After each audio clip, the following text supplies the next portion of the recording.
Hello everybody, welcome again to another self-compassion clip. This is our third one, is it? I'm not sure that they've all gone out yet. And we've had some really lovely feedback, haven't we, from staff all over the trust, just saying that they're finding them really helpful and useful. So we're absolutely delighted, and it's really enthused us to keep going. So we'll just get stuck into the first slide again. It's going to be a blurb, a practice, and then a bit of a conversation at the end. So this one's really, I suppose, important to a lot of us, compassion for caregivers. So we all work in the trust to whatever capacity, might not necessarily be in direct caring roles, but we're all here, I suppose, to serve the people of the South Eastern Trust. And even in our own personal lives, most of us are carers at some stage in our lives. And caregiving is a difficult task to do at times. They talk a lot about empathic resonance, and that's where we feel someone's distress as our own. And I work as a psychologist in the trust, and quite often we hear a lot of really distressing things, and so do my colleagues and people working in hospitals and all over the trust.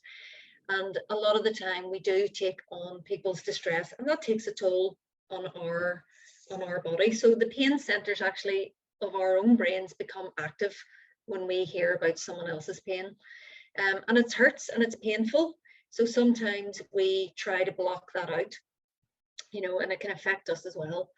I suppose one of the concerns about if we don't look after ourselves or find some way to deal with the pain coming from the people that we care for, we're at risk of experiencing caregiver fatigue and burnout. And I suppose some of the signs of burnout could be we can become really distracted, we can get a bit more angry and irritable than usual, feeling a bit restless, sometimes avoiding other people, poor sleep, and sometimes we can experience distressing and intrusive thoughts as well.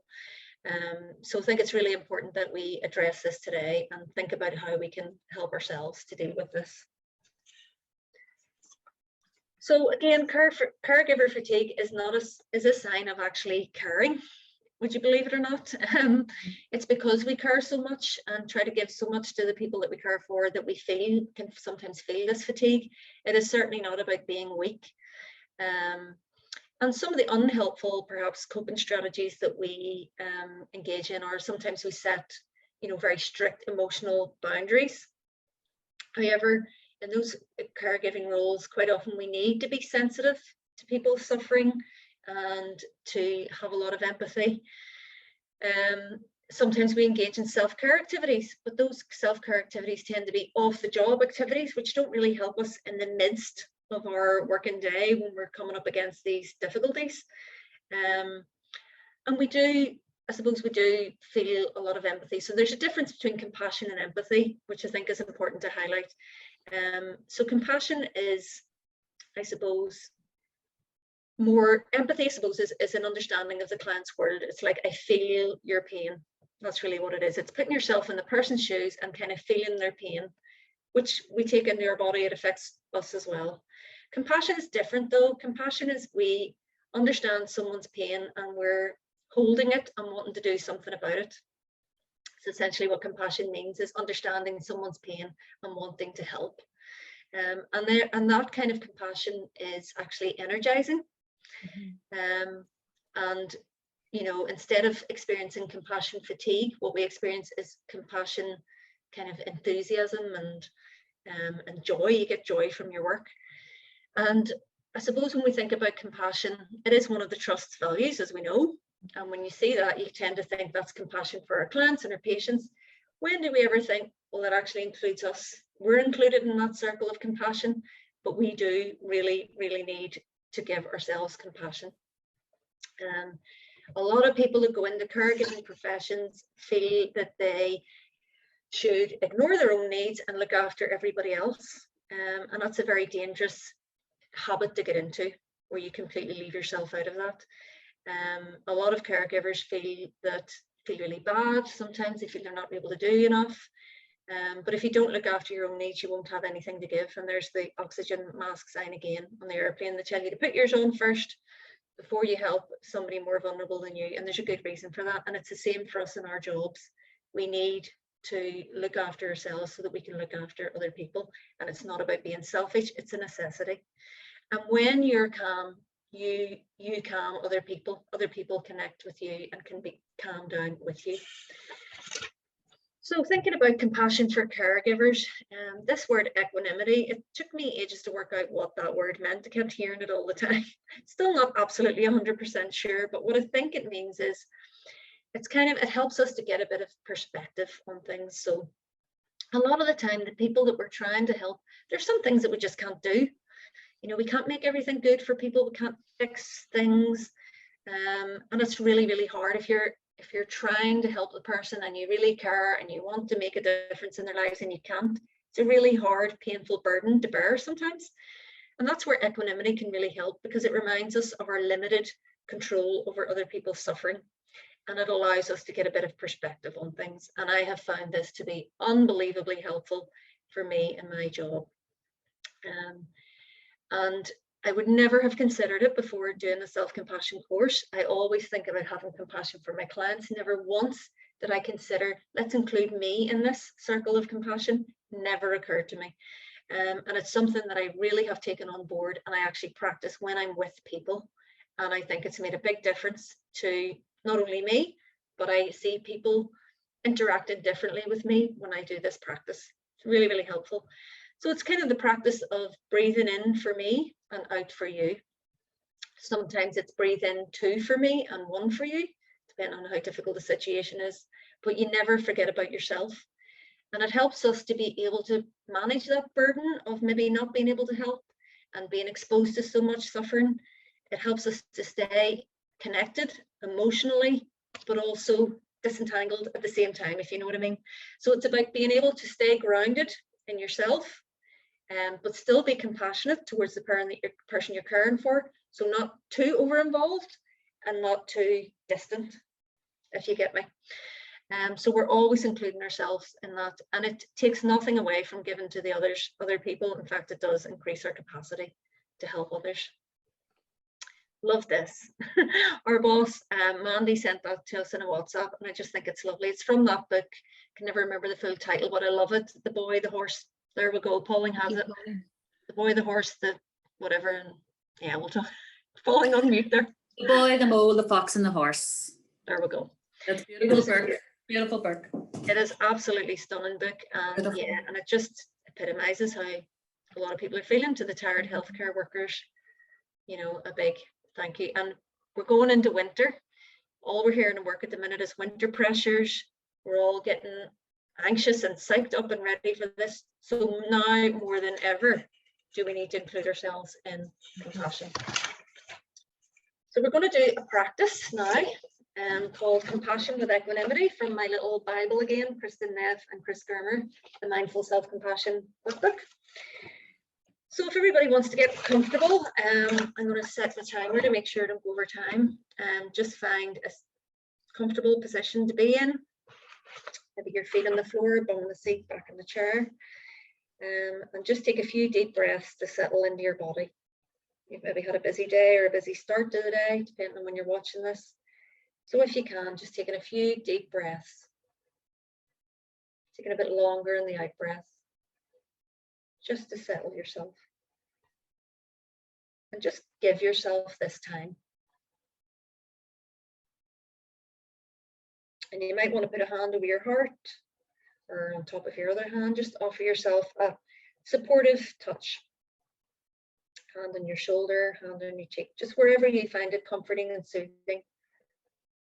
Just as a reminder that we're not just slowing things down, but we're bringing affectionate awareness to ourselves. And just remembering that sometimes when we do these practices, you might feel a lot of emotions coming up. I know when I've done some of them, there's been tears. So just being gentle with yourself, not being too frightened of emotions. But if you're feeling that it's getting too much, to just take a break, you can stop at any point in time. And just bringing to mind someone that you're caring for who you're finding particularly difficult. You're maybe finding it very tiring, or you might be finding it frustrating. But someone that you care about, whether that's work or personal, who is suffering and who you're trying to help. And it might be helpful for this exercise, maybe not to choose your child or someone that you have a really complex relationship with. And just visualizing the person and the caregiving situation in your mind.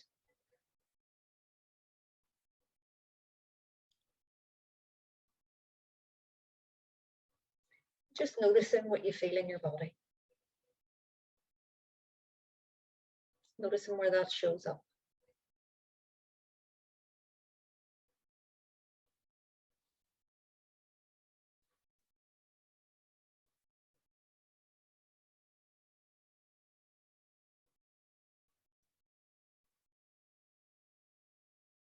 Just offering yourself soothing touch. It's not easy caring for people.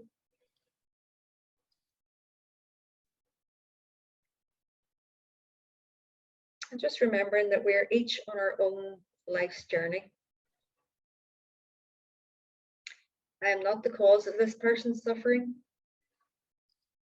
nor is it entirely within my power to make it go away, even though I wish I could.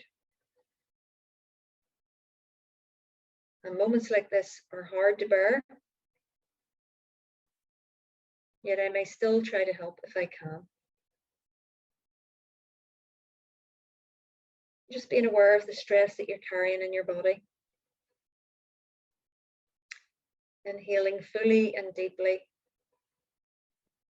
Drawing compassion inside your body. Breathing in compassion. This is difficult. Filling every cell of your body with compassion.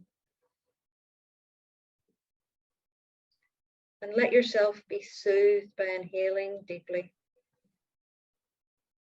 And by giving yourself the compassion that you need.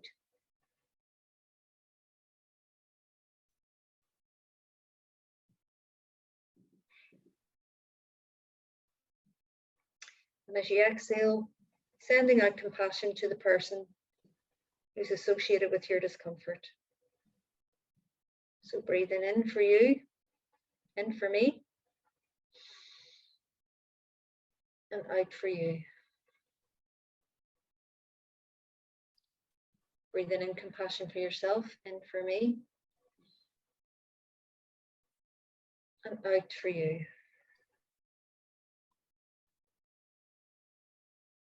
And remembering we're each on our own life journey. I'm not the cause of this person's suffering, nor is it entirely within my power to make it go away, even if I wish I really could. Moments like this are really difficult, but I might still try to help if I can. So breathing in compassion for me and out for you.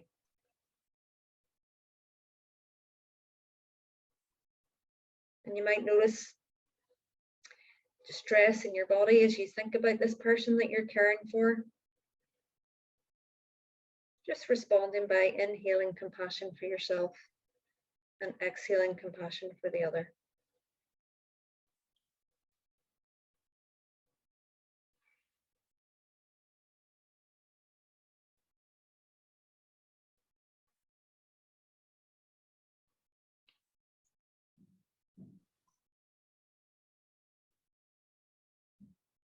In for me, out for you.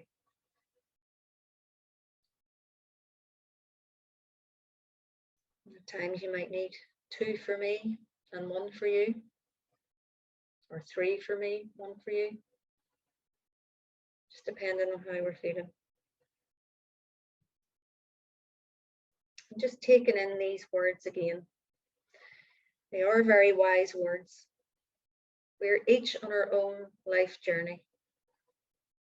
I am not the cause of this person's suffering, nor is it entirely within my power to make it go away, even though I wish I really could. This could be difficult to bear, but I might still try to help if I can. In for me, and out for you.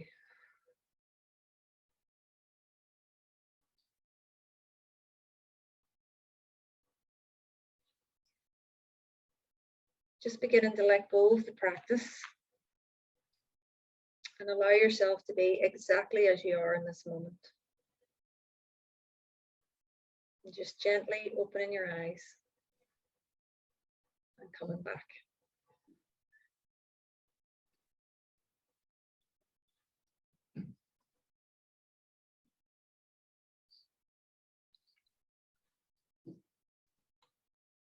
Forgot to set the timer there, Sarah, so I don't know how long that took. So how was that? Is that something that people think might be helpful? I know that I found it extremely helpful when I first learned about this practice, especially in my role as a psychologist, working with people in really difficult situations, sometimes feeling very helpless, sometimes feeling a bit overwhelmed myself. And just the simple practice of feeling my feet on the floor, bum on the seat, back in the chair, recognizing this is really difficult, and remembering, putting a hand on my heart or hand on my shoulder, wherever, and reminding myself that this is hard, and it's hard for me, it's hard for them, and it's hard for me too. And breathing in compassion for me and them has just had such a settling effect when I'm with really in difficult situations and work. It's free of charge. It doesn't take any extra time. You're with the person anyway, you're breathing anyway. And I find it much more helpful than those off the job self-care things like going for spa treatments and things like that. This is something you can do all the time. But I'm going to shut up and let other people talk. I'll start. See what you were saying there, the difference between compassion and empathy, Ciara. I mean, that took me such a long time to learn, and lots of suffering in a caregiver role, because I was totally empathic with people and forgot about myself. And it was burnout, compassion, burnout. I mean, being there, bought the t-shirt, wore the t-shirt, and until I started learning about this stuff now, that I can take that step back. And that wee bit that you were reading out there, we're all on our own life's journey. I have it written out and printed on my computer, and so it's the first thing I see in the morning. Like, I can't fix everybody. I can't, it is what it is, but if I can be of help, then fine. So it's not about being less empathic, it's just about including yourself in that, really. I find that really helpful now, yeah. So it's good. I'd like to really echo that if I could, Care, because, when you talked about being a caregiver, whether it be at home or work, I'm thinking about stress. When it's cumulative, it just builds up and builds up and builds up. And then if it becomes tolerable, we just get used to it. So isn't this just the way it is? And I really liked when you did that breathing. Well, one in for me, one out for you. Sometimes I'm going to need 2 or 3 in for me. Yeah. And boy, a bit like yourself, how often do we feel I got to fix things? Now, and I hope it's okay to raise, how many people have I worked with since COVID began with motivational interviewing? And if we feel we have to fix things all the time, I'm going to change people, I'm going to fix things, whether it's home or work. You said this, what a recipe for burnout. So I think that's a really nice exercise to do. My job isn't to fix it. What I'm trying to do is just understand and help you understand. I do that, then what you do with this is up to you. Walk alongside with people. Yeah. The breathing really helps do that. That in the moment, let me look after me when I'm in the midst of all this chaos. Absolutely, Ed. I just love the fact, Ciara, when you were describing compassion, and just thinking about, firstly, that bit around I hold you. I just think that's lovely. But there's also something about it being, as you said, an energizing emotion. And actually, it absolutely is. I mean, whenever you think about how we can apply that to our clients, to our families, to ourselves, even in the work that we're doing at the moment in terms of, supporting staff, it is energizing. And it's important just to think about it, as you say, that the difference between, burning yourself out and the other side, where actually being compassionate is about also including yourself. And I agree with Ed just about the breath in, 1 for you or 5 for you, and 1 or 2 or 3 for your client, and just, you know, it's almost that just regulating, isn't it? It's about co-regulating as well, which is just lovely. It was a really, I found today's session just really calming, actually. I don't know if anyone else felt that today particularly. It just felt really, really settling. It was lovely. Yeah, Thank you. I was practically, you know, feeling really relaxed in my chair. You know, just that breathing, as you say, just the first time to focus today, 3, on actually yourself, and just, you know, give yourself that space to just calm down, be silent, and just listen to nice words. Breathe in, breathe out. And Yeah. could we, I mean, we could be doing this a lot more than just 5 minutes now. Sure. We could have been doing this all day. If you know, if only you practice and remember and just make it part of your daily what you do. I'm doing it a lot more, but you know, I still need reminded to do it. You didn't need to wait till right now. You know. Yeah. How about you, Daryl? I know you have to go in a couple of minutes as well, haven't you? Yeah, I was just thinking about how it was nice to actually visualize compassion during the exercise. So as you breathe it in and out, you can kind of, I was sort of visualizing like a warm color, you know, reaching different parts of me, and there's that warm feeling that's associated with compassion that you have for others, and then but feeling and visualizing that in your own body and turning it to yourself in a very almost literal visual way is quite useful as well, you know, because you can turn that warmth onto yourself. So definitely very relaxing in that sense, and very useful to kind of really explicitly visualize it as well. And I think people feel it. You know, I learned about this, and the very next day I had a really difficult appointment to go to that I was dreading. And I think it was just out of pure desperation. I thought, I'm going to give this a go. And I really noticed the difference. Really, and I think the person I was with felt it. It was a very different appointment to ones we'd had previously. And I think it was about just me being completely grounded and including myself in compassion. And yeah, so I try to remember to use it as often as I possibly can. I did this. I know this is caregiver, but this job that I'm in now, before I went for the interview, I practiced 1 for me and 1 for the interview panel, 1 for me and 1 for the interview. It's to see the perception, the difference that it makes. Yeah. Humanizes people, and it's not a big deal, and it's just like it's going to be okay. So just a different context of, for me, it was like 1 for me and 1 for each of them in the panels. Something different. And if you can practice it with someone that you really actually struggled, you know, for the purposes of today, it was don't pick somebody too complicated. But when you get into this, you know, being able to practice it with someone that you really struggle with, that you have to deal with, is extremely powerful. Yeah, harder to do. But yeah, Necessary and useful. Yeah. Good. Is that all then, or staff wellbeing? Yes. We're still getting used to this, aren't we, Sarah? So this is our staff wellbeing helpline that probably you'll know about. That's the number, Monday to Friday, 9 to 5. It's for COVID-related stress and difficulty.